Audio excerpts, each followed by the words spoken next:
So yun po ang medyo message ko sa ating CIA 365 tonight.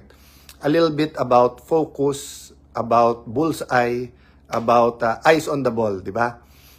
So nung bata po kami, lalo po sa basketball, but like dad ko, whether may discussion kami ng dinner o kaya Sunday magkakasama, nung bago siya maglaro ulit ng golf dati, manggigising sa umaga yon, tapos sasabihin niya, nung bata kami, pati weekends, kailangan magkayod, di-deliver kami ng dyaryo or tutulong ng magluto ng mag-bake, ng pandesal, nagdi-deliver kami niyan. So, marami niyang kwento. So, basically, sasabi niya, gising kayo maaga, I think hapon kami talaga nag-church eh. So, sabihin niya, gupit ng damo, ganyan. Tapos, good lunch, di ba? So, magdidilig ng halaman.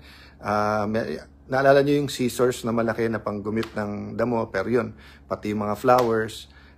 Tapos, pagkatapos, sasabihin niya, tayo ng kotse, maglinis. So, minsan, pag nagkatuwaan, biglang babasain ka. Kung may sponge doon, sa ulo mo. So, by the time na lunchtime, ligo, good lunch.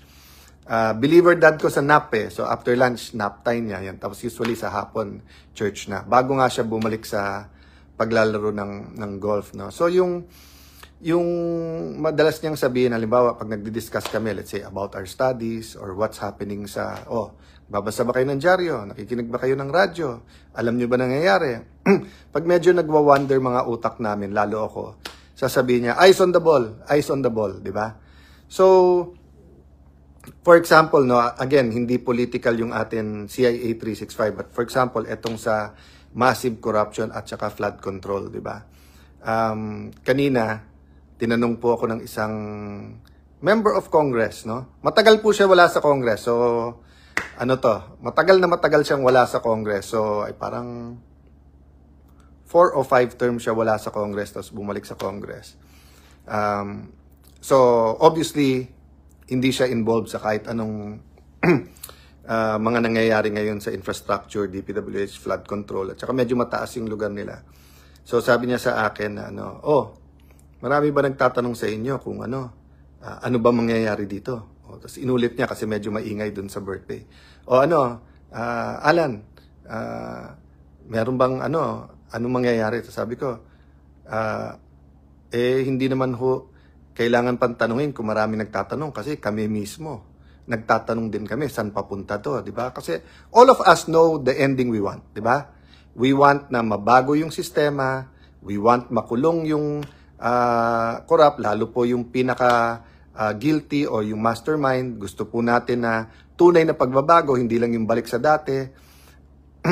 Gusto natin mawala corruption, gusto natin umunlad ang Pilipinas, gusto natin mabalik yung tiwala ng tao. So, all of that is given, di ba? Pero, paano makakarating at anong gagawin, di ba? So, sabi ko nga sa kanya na, minsan nga, pag iniisip ko yung DPWH, si Sec Vince, hindi yung parang prayer na nakapikit ka, but parang just being in the presence of God, Lord, minsan naiisip ko na, sa lahat ng nag-cheer kay Sec Vince, dahil nga go-getter siya sa DOTR, tapos dyan napunta sa DPWH. Sabi ko, sa lahat ng cheer sa kanya at nasa likod niya, I wonder how many yung so lahat halimbawa gustong makulong yung mastermind. Of course, except yung mastermind. Siyempre, yung hindi pinaka-guilty, gusto sana yung pinaka-guilty lang ang makulong. Siyempre, yung medyo nasa baba, sana yung nasa gitna. And then, naintindihan naman niya yung hirap ng tao, whether sa pagko-commute, whether kulang ng sports facilities, whether kulang ng ospital, kasi hindi naman siya bago doon. But sabi ko, how many kaya nang nagsusuporta sa kanya? I'm talking about, yung elite, government, yung mga nakakausap niya. I'm not talking about yung masa at saka tao. Of course, majority of our people, great majority, want the best for the country and wants all the reform. But I was wondering, how many kaya gusto yung parang maayos lang to at yung pinaka-guilty at yung ghost lang mawala. Pero yung sistema ng contractor sa politiko, sistema ng politika natin, ng donations, basta yung pasahan ng pera, etc. How many kaya gusto na bumalik doon. Or yung iba tawag doon, I think it was parang reformers block, na parang pag ikaw reformist, so let's say 1 to 10 ang kailangan na reform. Nagawa mo 1, 2, 3, yan, everyone, go, go, go. Nagawa mo 4. Pag 5 na yung nagawa mo sa reform, parang bumabagal na. Kasi 6, parang happy na yung ginawa 1 to 5, pero may mga tinatamaan na, so tigil na. So minsan, tumitigil ang reform sa 5 or 6 or 7. Pero hindi yung tunay na pagbabago, transformation sa lahat. Because nga, masyadong makapangyarihan or masyadong uncomfortable, masyadong daming tatamaan, or hindi kumpleto yung political will na ituloy-tuloy yung pagbabago. So, yun na iniisip ko na, so nasabi ko yun dun sa congressman na kausap ko na, ano to din naging secretary na rin, naging advisor ng mga makakapangyarihan sa ating gobyerno. So sabi ko, ilan po kaya nasa likod ni Vince na hanggang dulo gusto lahat ng pagbabago? Tapos syempre parang curious siya. Sabi ko kasi, I really believe dun sa renewal, reform ang ginagamit ko. Kasi di ba meron mga terms na more political, meron terms na more spiritual. Kasi yung isa namang kaibigan nitong congressman na to, kausap ko, tapos sabi ko, bakit napaka-religious mo ngayon? Sabi ko, sir, hindi po ako religious, spiritual. Diba? Tapos, yun nga, tanong din sa flood control, anong nangyayari, kamusta kayo sa Senado, anong difference ng majority sa minority, sino mga... So, but nung tapos na yung usapan, actually, naghiwalay na kami, pero nakita ko siya naglalakad. Sabi ko, sir, alam nyo ba bakit, hindi rin malaman yung ending. So sabi niya, bakit? Kasi walang mangyayari kasi yung bansa natin, kasi kayong mga sabi ko, hindi sir, kasi iniisip natin lahat, political ang problem. Ang problem po, spiritual. So kung ang problema ay spiritual, kailangan ang sagot spiritual. Or I put it in other words na mas maintindihan ng mga hindi masyadong spiritual, or I can also say religious. Sabi ko, sir, ang problema values diba? So, kailangan natin maayos yung buong sistema, 'di ba? Siyempre, palitan ng taong corrupt, pero palitan din yung corruption, pero palitan din yung vicious cycle, 'di ba? From expensive elections to the padrino system. Basta't lahat po 'yon, 'di ba? Walang perfect po, walang perfect na gobyerno sa buong mundo, pero marami pong bansa ang naayos nila to a certain point yung sistema, and to a point na you trust the system and you trust the government and you trust the justice system. Biling may gumawa ng masama, mahuhuli. So to do that, kailangan eyes on the ball. So halos sila pare-pareho tanong sa akin, how do you keep the eyes on the ball? Anong focus? Sabi ko, yung ghost. Bakit? Yung ghost po kasi, yan yung pinaka mga mastermind, yan ang pinaka guilty, at saka sa ghost kasi, bayad na yun, wala naman nagawa So ano pang, di ba? Wala nang excuse pero halimbawa, substandard. Marami yung klaseng substandard. Yung obvious, madali din habulin yon. So halimbawa, gumawa ka ng building, hindi pa na-turn over, or wala namang bagyo, walang lindol, tumabingi yung building, di ba? From ganon, gumanon yon. Unless ang kanyang ginagaya ay Leaning Tower of Pisa, at nakita mong ganon, o kaya may mga cracks, alam mo ng o nagkaroon ng cracks, ginawa nila yung mga tamang test, nakita nila mali yung bakal na ginamit, yun, obvious din yon. Pero pag sabi mo lang, parang itong building na to parang hindi worth 100 million. Itong kali na to parang, di ba? Obvious din kasi, for example, kung sabihin 6 meters wide yung kalye, sinukat mo 5 meters. So obvious din yon, di ba? Pero meron iba na hindi obvious, magdidebate pa di ba? Siyempre sasagot din yan, may abogado din yan. Sir, hindi substandard yan lang lumabas na pera. Sir, hindi pa tapos, kasi lalo pag hindi pa bayad di ba? Pero pag bayad na at ghost, pag hinuli mo yan, kakanta na kaagad yan, no? So anyway, hindi naman yan yung main topic natin, pero kaya ako kunikwento sa inyo because meron naman libro akong nagustuhan talaga, ang pangalan naman niya, The One Thing. Sabi niya, in everything you do, let's say, hindi kumikita business, what's the one thing I can do? Nag-aaral ka, pangit grades mo parati, what's the one thing I can do? Nag-aaway kayong mag-asawa parati, komplikado yan, marami yan, but you can also ask yourself, what's the one thing we can do? Diba? Pwede ko rin sabihin yon. So, halimbawa, ang dami kong ginagawa. Tapos, let's say, may problema ka sa relationship, sa asawa. So, what's the one thing? Tapos, inisip, lack of communication. Di ba? Madamot ako o arugante ako. So, if you find that one thing, madaling mag-eyes on the ball. Madali yung bullseye nung target. So, whatever we do in life. So, let me ask you this question this morning. No? What's the most important to you? Ayan, di ba? Halimbawa, hindi mo masagot. Saan napupunta time mo? Saan napupunta pera mo? Saan napupunta oras mo? Di ba? Kasi kung sagot natin, halimbawa, si God ang number one sa buhay natin, good yun. Napakagaling. But tanong ko, are you spending your time for God? So I'm not just talking about going to mass or church or praying or reading the Bible. Kasama lahat yon. But ibig sabihin, halimbawa, nasa business ka, is your business there for God? Sabi mo, yung tubo naman nandun kay God. Ano ba business mo? Drugs na illegal. Actually, malaki kita ko at 70% ng kita ko napupunta kay Lord sa simbahan. Ano ba business mo? Wedding. So, hindi mo pwedeng sabihin si Lord ang pinaka-importante sa'yo. Diba? Kasi nga, hindi ka sumusunod sa Kanya. So, pag sinabi mo, halimbawa, pinaka-importante sa akin mga anak ko, or you can go a little bit further, diba? Of course, kung nasa abroad ka, then you're not with them physically. So, hindi mo naman sabing na wala kang time sa kanila. And of course, pag nag-uumpisa ka sa trabaho, so pag sinabi ng boss mo, kung gusto mong ganitong sweldo lang, tapos hindi sapat, 9 to 5 ka lang.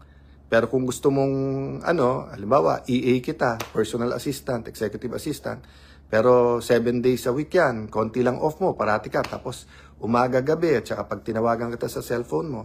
So, kung halimbawa, kumukonti oras mo sa anak mo, that doesn't mean na hindi yun ang priority mo. Mahal mo talaga kasi nga you're making the money for them.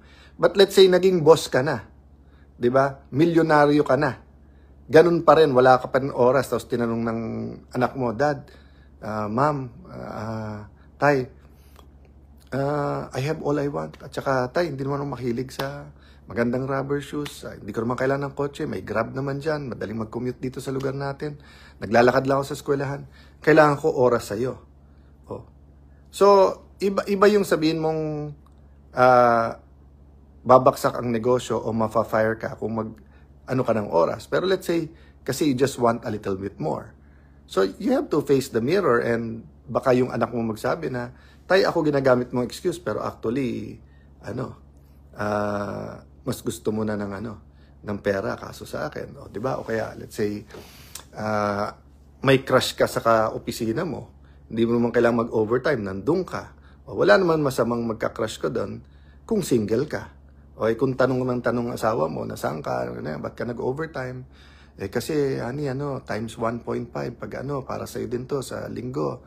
Doon tayong sine, kain tayo na masarap, pero overtime ako 3 araw.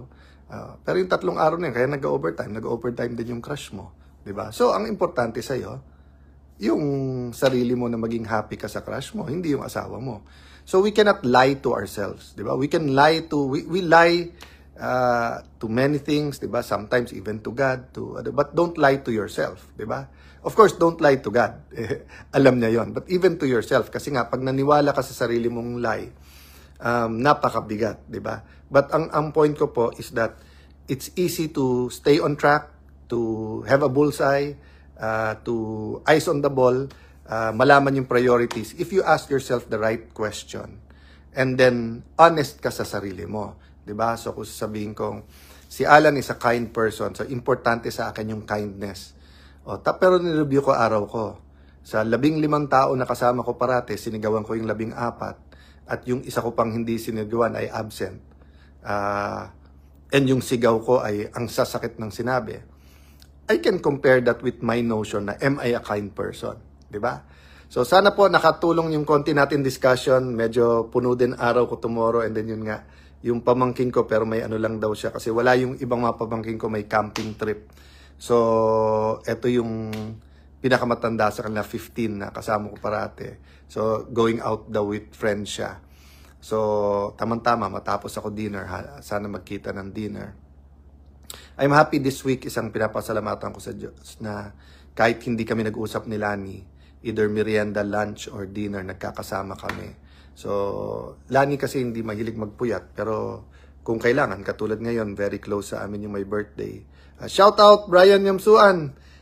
Congressman ng Parañaque, happy birthday sa iyo ulit, no? So advance nag-birthday siya. Halos old friends at mga niya sa kasama niya sa city ng Parañaque. So after that, yun nga, sabi nila gutom na siya. Usually dito kami sa Better Living kasi malapit lang sa aming bahay. Pero naalala ko na may mga 24 hours. So ginugol ko. Nung araw nandun sa bandang papuntang Las Piñas na yung whistle stop. Ngayon nandyan sa Westgate. So mga old-time favorites pinagtuturo ko kay Lani. Pero yung iba, ano na rin modern na rin yung ibang dish. So, good morning everyone. Hanap time later. Please don't forget to pray for our nation. Even dun sa galit na galit ka sa isang vlogger, galit na galit ka sa politiko, galit na galit ka sa pray for them. Pray for us, pray for them. Diba? Let God deal with them. Diba? Iwasan po natin na yung anger natin ay i-equate natin na vengeance is ours. Or that, katulad sa pagdadrive, di ba? Maraming lokong driver. When I say pray for them, hindi ibig sabihin excuse mo yung kanilang behavior. But, kung ikaw din ang hahabol sa kanila, hindi ka naman traffic enforcer, di ba? Road rage ang mangyayari eventually. So, when we pray for others, we're actually helping ourselves then.